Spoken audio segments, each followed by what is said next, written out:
Hello everyone and welcome back to my channel, Handmade by Ying with Donna. Today I'm working on the Legit Kit month 6, week 23.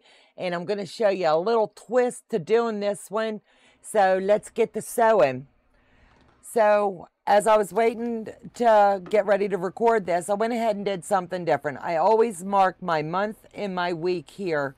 And that's just my personal reference. I pulled my colors this time and they're already pre-cut for demonstration purposes. I wanted to show you, we've already got those pre-cut. I cut the RA and the CY and I've already got those filed.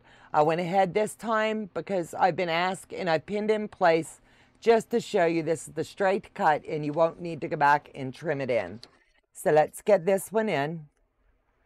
Anytime I'm working with the pin, once I drop my presser foot, I go ahead and take that and move it out of the way.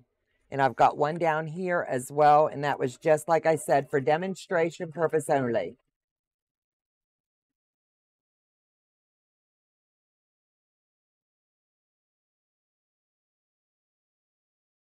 So this has been pre-cut to fit the size of the block. And as you can see, everything is going to fit in.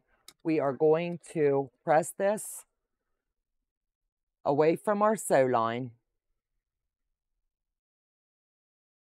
and press away all the way up.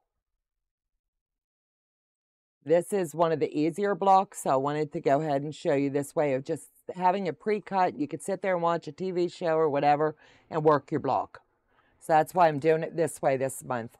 Now down on this corner, we are going to have to do the trim out method. So you can either cut it with your scissors or use your add a quarter ruler.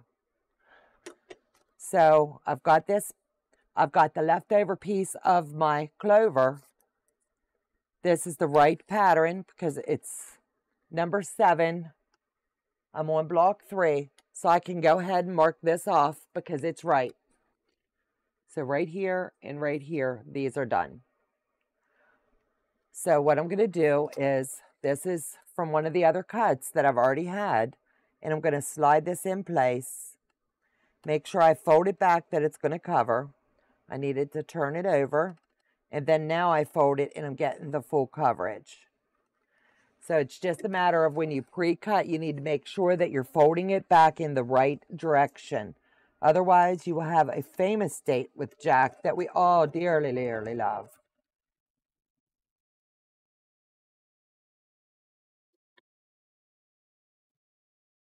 We'll finger press this one back in. The clover, for all intents purposes, this piece can be filed back. So it's CV. I'll lift my folder up and just drop that in. So now I'm going to slide these back. And they're all in place. So now we just trim in. And you'll see how nice it came out. Everything was really cut to perfection this go round. And I'm just showing you different ways that you can cut and keep it fun and keep it interesting. Sometimes it looks a little sloppy, sometimes it doesn't. But if you've only got a little straight line to cut off, I can't see double cut and then trimming back. I'd rather just keep it simple and streamline it. So in a matter of under 5 minutes, we've got this block done. Now how cool is that? So week 23 is one of those easy weeks. So I hope that you've enjoyed the way that I showed you how to pre-cut some of them and just sit there and pre-cut, pin it in and lay it aside. When you get a few minutes, go ahead and sew it in. As you can see, this one went really fast. Take care, God bless, and I'll see you back next week.